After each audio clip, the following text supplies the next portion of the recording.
When I first jumped into Akatori, what immediately caught my attention wasn't just the colorful art style or its Metroidvania structure, it's how differently it approached both combat and exploration. At its core, you're playing as Mako, a young monk fighting to save her homeland from a mysterious corruption that's spread across two interconnected realities.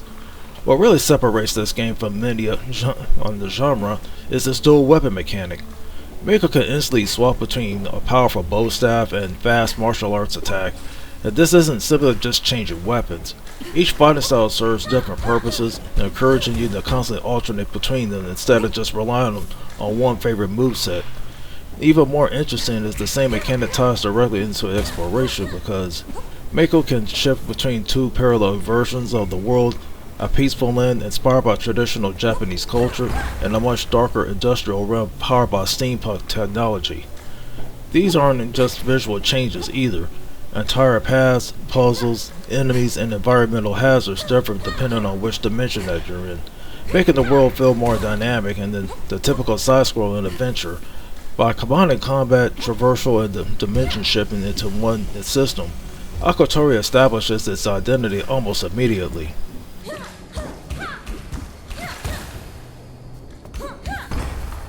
The story follows Mako, a battle monk raised inside the sacred Firebird Temple. Early in her journey, an expedition into the Divine Realm ends in catastrophe, leaving her bonded with the spirit of an ancient phoenix sealed within her staff. From there, her mission becomes much larger than simply protecting her home. A destructive force known as the Amber Storms is spread across both worlds, corrupting everything in its path. As Mako searches for answers, she travels through the forgotten temples, abandoned civilization, ruined industrial cities, and sacred locations filled with ancient history. Without spoiling anything, the narrative slowly reveals the truth about the corruption and the origins of the Phoenix spirits and the dangerous power threatening both realities.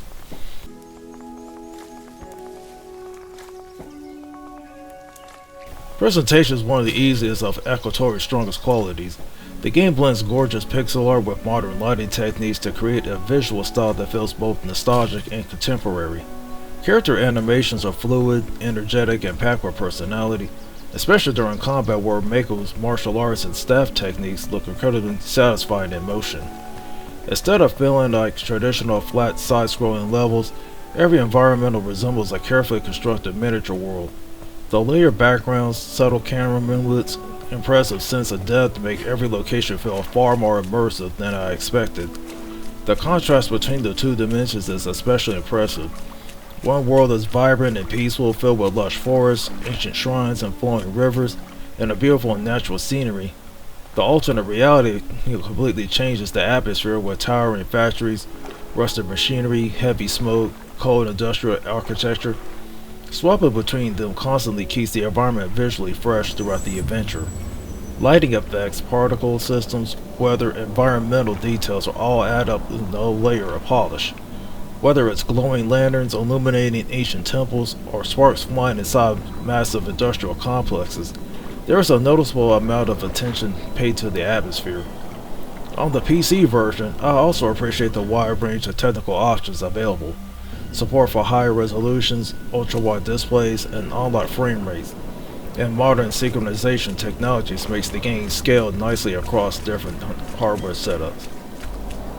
The soundtrack deserves recognition as well.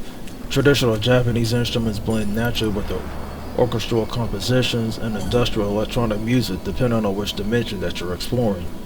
During the quieter moments, the music creates a relaxing atmosphere, while the boss battles ramp up the intensity without feeling disconnected from the rest of the experience.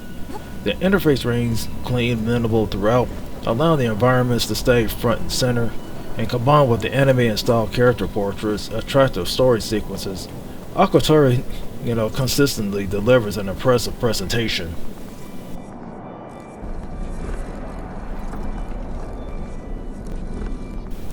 Akatori spends most of his time, thankfully also where the game becomes most enjoyable. The combat revolves around constantly switching between Mako's two fighting styles. The bow staff hits harder and offers excellent reach and enables flashy aerial attacks, but it consumes energy at every powerful move. To restore the energy, I had to switch over to the close range martial arts, forcing me to aggressively, instead of playing cautiously. I really like the risk and reward system because it naturally encourages variety during every encounter. Rather than repeat one combo endlessly, I found myself constantly alternating between the heavy staff attacks and the faster melee strikes. Combat itself offers plenty of flexibility between launchers, charged attacks, aerial juggling, and recall the staff to damage enemies on its return. There's enough room to experiment without overly complicated. Outside of a combat, the bow staff becomes one of the game's best traversal tools. It can be embedded into the walls to create temporary platforms, used to climb towards higher ledges, or even help slow descents across larger platforming sections. It's clever and mechanic because the same tool constantly serves multiple purposes without ever feeling gimmicky. The exploration steadily expands as new traversal abilities unlock. Over time I gained access to the bamboo launchers, grappling hooks, underwater explorations, and several momentum-based escape sequences that help keep platforming fresh throughout the adventure.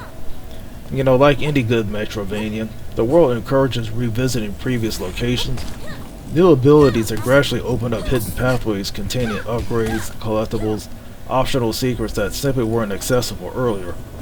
Dimension shifting also plays a huge role during exploration because many puzzles require swapping between both realities to manipulate the environments, revealing hidden routes, or bypass obstacles that only exist in one version of the world.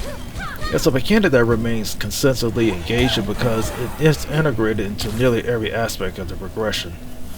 Now, speaking of progression, as for your character, it complements the exploration nicely, unlocking new combat abilities, traversal upgrades, passive bonuses, and elemental enhancements give a constant sense of growth, making Mako noticeably stronger by the late game without completely breaking the challenge.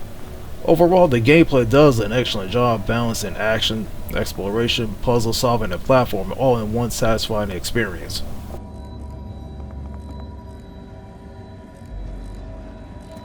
As fun as this game is, there are some areas that fall short. My biggest issue was the combat's responsiveness. The animations themselves look fantastic, but certain attacks, dodge actions don't always feel as immediate as I like to. Occasionally there's a slight disconnect between pressing the button and seeing the action fully play out, making some encounters feel less precise than it should be. Enemy respawns become frustrating over time because regular enemies tend to reappear very quickly whenever you leave and re-enter an area. Since Metroidvanias naturally involve plenty of backtracking, this eventually turns the routine exploration into a repetitive cleanup rather than rewarding discovery. The camera is another mixed bag because while the zoomed out perspective does a great job showing off the beautiful environments, it sometimes makes smaller enemies or incoming projectiles harder to notice during busier fights. The fast travel also is a bit limited during the earlier portions of the game, making longer trips across the map slower than necessary until additional shortcuts become available. And finally, collectible gradually loses some of this excitement. Earlier discoveries feel rewarding, but later on it becomes frequent, to find another upgrade that always feels as meaningful. None of these problems ruin the experience, but together they stop Akatori from fully reaching its potential.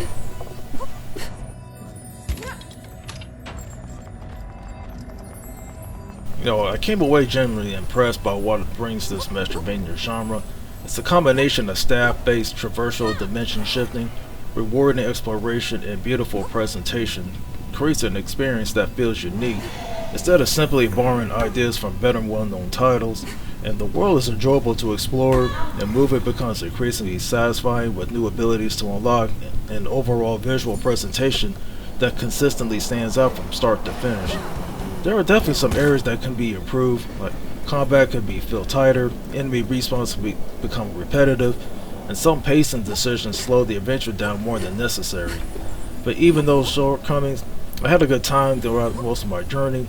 If you had someone to enjoy action platformers focused on exploration, creative movement mechanics, and stylish visuals.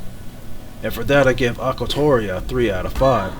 Thanks for watching. If you enjoyed this review, don't forget to leave a like, subscribe to the channel, and hit that notification bell so you never miss future reviews and gaming content.